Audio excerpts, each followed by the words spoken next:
कानून अपना काम बेहतरीन तरीके से करता है, यह आप भी जानते हैं और दुनिया भी जानती है। तो फिर कई लोग पत्नी पीड़ित कैसे हो जाते हैं, पत्नी से तो सताए हुए होते ही हैं, कोर्ट्स में जाकर इतना बुरी तरह फंसते क्यों हैं? इसके पीछे का रहस्य नहीं समझ में आता है। पर कानून में ऑप्शंस बहुत अच्छे होते हैं। अगर आप कानून के सही मायनों में फॉलोवर हैं तो मैं आपको सही बता रहा हूं, आपको कोई भी जुल्म डरा नहीं सकता, कोई भी जालिम आपको झुका नहीं सकता। आपके साथ कितना भी गलत हो रहा हो, आपको हमेशा राहत मिलेगी। सजग रहिए और सचेत रहिए, चीजें ढूंढते रहिए, पता करते रहिए, खुद के बारे में कहीं से कोई ना कोई रेमेडी निकालते रहिए। ऐसा ही एक प्रावधान मैं आज आपको बताने जा रहा हूं जिसका गलत उपयोग अक्सर देखा जाता है और वो उस गलत उपयोग को रोकने में कारगर साबित होता है। तो आप अगर इस वक्त किसी इस तरह की समस्या में हैं कि कोर्ट से नॉन अवेलेबल वारंट प्रेजेंट होने का आ चुका है, या फिर आपको पुलिस ने किसी तरह से नॉन अवेलेबल ऑप्शन में फंसा दिया है, तो क्या रेमेडी है?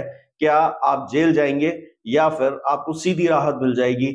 कहीं ना कहीं कानून की बारीकियों को समझकर कि कहीं ना कहीं सामने वाले ने प्रोसीजरल डिफेक्ट आपके साथ किया है, यानी कि प्रक्रियात्मक गलती कहीं ना कहीं उसने छोड़ दी है और उसका बेनिफिट आप उठा ले जाएंगे। दोस्तों, हम एजुकेटेड करने के लिए इन झूठे केसेस में योद्धा बनाते हैं लोगों को और चाहते हैं कि आप भी इसी तरह से योद्धा बने। इसके लिए किसी रणभूमि में जाकर आपको हथियार नहीं उठाने हैं, सिर्फ दिमाग को तेज करना है और इसके लिए हम आपको एजुकेटेड होने की हमेशा राय देते हैं। कोर्सेज हैं, बेहतरीन तरीके से आप इनके अंदर अपनी परफॉर्मेंस ना केवल बढ़ा सकते हैं बल्कि एक बहुत अल्टीमेट रिजल्ट अपने लिए तैयार कर सकते हैं। चाहे आप खुद तैयारी कर रहे हो और चाहे आपको कोई रिप्रेजेंट कर रहा हो कोर्ट में, दोनों सूरत में आपकी ये तैयारी आपके बहुत काम आने वाली है। अच्छे खासे जो एक्ट्स हैं, जजमेंट्स हैं, गाइडलाइंस हैं, सुप्रीम कोर्ट की, कई हाई कोर्ट्स की, लैंडमार्क, कई ऐसे ऑप्शंस आए हुए हैं। इसके अलावा होम मिनिस्ट्री के जो सर्कुलर्स हैं उनसे जो बेनिफिट होता है, लॉ मिनिस्ट्री जो आपके लिए बार बार बीच बीच में कई प्रोविजंस करके देती है, तो वो आपको पता होना चाहिए। गवर्नमेंट ऑफ इंडिया के गैजेट्स का हम आपको उसके अंदर हवाला देते हैं और इसके अलावा मैं बोलता जाऊं कितना कुछ हम करते हैं। आपको इसका फायदा हमेशा मिलता है अपने केस के अंदर, रिजल्ट आपका आपके हिसाब से तय होना शुरू होता है। स्ट्रगल सब जगह होता है, समस्याएं सब जगह होती हैं, पर समाधान मिल जाए तो समस्याओं से घबराहट होना कम हो जाती है और सबसे आसान ये होता है कि उनसे पार भी पा लेते हैं। अगर आप इन कोर्सेज का हिस्सा होते हैं तो ऐसे समाधान आपको मिलते रहेंगे। व्हाट्सएप नंबर पे डिटेल ले लीजिए और ज्वाइन कर लीजिए। आप इस वक्त किसी कानूनी समस्या में हैं, समाधान चाहते हैं, व्हाट्सएप नंबर पे अपॉइंटमेंट बुक कराइए, उसके बाद बात हो पाएगी आपसे। नमस्कार दोस्तों, मैं हूं Rahul Zaif, legal eagle India channel में आपका दिल से स्वागत करता हूं। आज आपको जो नॉलेज देने वाला हूं ये आपको ना केवल एफआईआर की स्टेज पे बल्कि कई बार ऐसी सिचुएशन आती है, कई बार ऐसे हालात पैदा होते हैं जिसकी वजह से आप लोग अपने केसेस के अंदर बहुत बड़ी विकट स्थिति में फंस जाते हैं और एक माहौल बनता है, जेल चले जाएंगे, बेल लेनी पड़ेगी, बेल नहीं होगी। और इन सब चीजों के अंदर आपको यह ध्यान नहीं रहता है कि आपको यह भी तो देखना पड़ेगा क्या आप सही मैटर के अंदर आपके खिलाफ कोई वारंट या कोई गिरफ्तारी आई है क्या, यह आपको देखना पड़ेगा। इसके अंदर यह भी देखना पड़ेगा कि एक जरूरी चीज जो होती है वो ये है कि कहीं प्रक्रिया में झोल तो नहीं है, जिस प्रक्रिया के तहत हमें करार किया जा रहा है या हमें एक तरीके से घोषित किया जा रहा है कि हम अपराधी हैं या हमने गलत किया है, हमने कानून का पालन नहीं किया है। ये अक्सर झूठे केसेस में प्रोसीजरल डिफेक्ट्स पुलिस द्वारा भी और अक्सर देखा जाता है, कई मजिस्ट्रेट और जजेस भी इस तरह के डाल देते हैं और क्योंकि उन्हें इस बात से फर्क नहीं पड़ता है कि आप उसके खिलाफ कुछ एक्शन भी ले सकते हैं। एक तीर से दो निशाने लगाने बताऊंगा। देखिए, पहली चीज तो यह है कि प्रोसीजरल डिफेक्ट इस प्रक्रिया से एक्सपोज हो जाएगा और दूसरी चीज यह है कि आपको किसी तरह की जेल या बेल लेने की जरूरत नहीं है। मैं बिल्कुल क्लियर कह रहा हूं, एंटीसिपेटरी बेल एक बेवकूफी बनाने वाला धंधा है और इसके अंदर अच्छे खासे नोट छापे जाते हैं लोगों को बेवकूफ बना के, जबकि लोग असल में प्रक्रियात्मक झोल का शिकार होते हैं। तो उनके लिए बेल ज्यादा जरूरी है, जेल नहीं। पर जेल का डर दिखा के एंटीसिपेटरी बेल में अच्छी खासी मोटी खासी रकम इकट्ठी की जाती है। और ये बेल जो है, मैं जो बताने जा रहा हूं, इसका मतलब बेल नहीं होता है। इसका मतलब है कि एक प्रक्रिया में गड़बड़ी है, डिस्प्यूट है। तो बाय डिफॉल्ट इस तरह की चीजों से आप बाहर हैं और इस वजह से आपको किसी भी तरह की बेल लेने की जरूरत नहीं है। 167(2) जो सेक्शन है उसके अंदर बकायदा बेल के बारे में कहा गया है, एक ऐसी बेल के बारे में जो प्रक्रियात्मक दोष को निवारण देने के लिए बनता है। जैसे पुलिस ने आपको 41A का नोटिस नहीं दिया और फिर भी आपको कहते हैं कि साहब जांच में सहयोग नहीं कर रहे, इसलिए गिरफ्तारी आवश्यक है। मजिस्ट्रेट साहब से एक बना के फर्जी ऑर्डर लाकर आपके खिलाफ खड़े हो गए आपके घर के बाहर।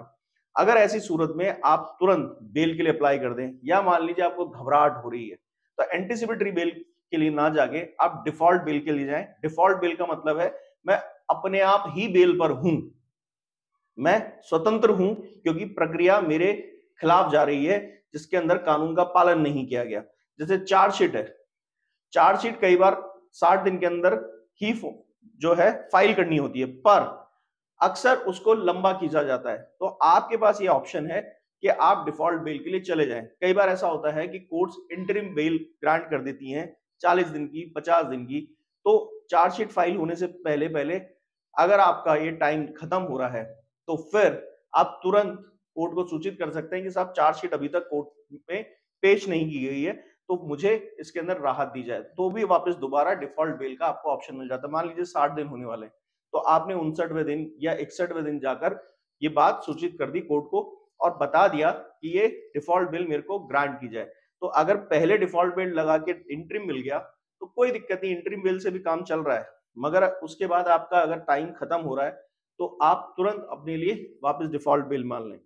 अक्सर एंटीसिपेटरी बेल क्यों कराई जाती है इसको भी समझ लीजिए। देखिए, एंटीसिपेटरी बेल जेल जाने के डर से कराई जाती है और इसके अंदर अक्सर लोगों को डराकर जबरदस्ती यहां पर अच्छा खासा पैसा वसूला जाता है, जबकि डिफॉल्ट बेल जो है उसमें एक तीर से दो निशाने हो सकते हैं। इसलिए इसको जनरली ऐसे लोग यूज नहीं करते जो आपको केसेस में फंसाना चाहते हैं, लंबा चलाना चाहते हैं।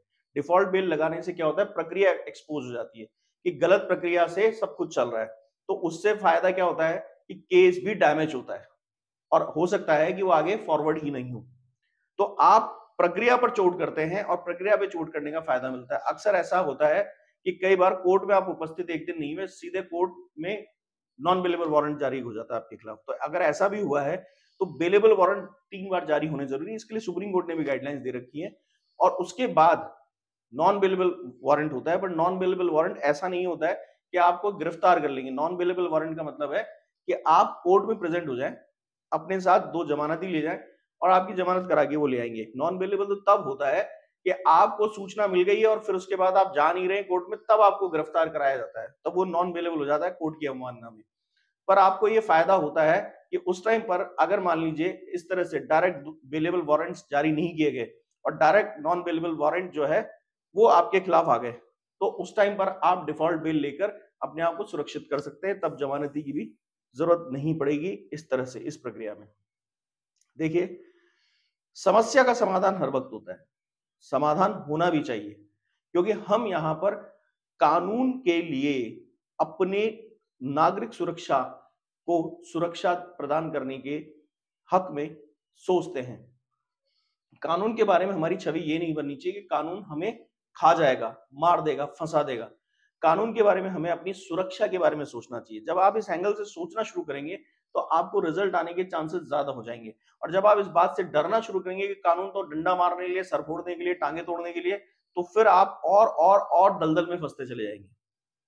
अगर ये वीडियो अच्छा लगा तो लाइक कीजिएगा, शेयर कीजिएगा और सब्सक्राइब कीजिएगा। कमेंट सेक्शन में जरूर बता के जाइएगा ऐसे किसी स्थिति से गुजर रहे हैं तो क्या फायदा ले सकते हैं आप अपने केस के अंदर। Thank you.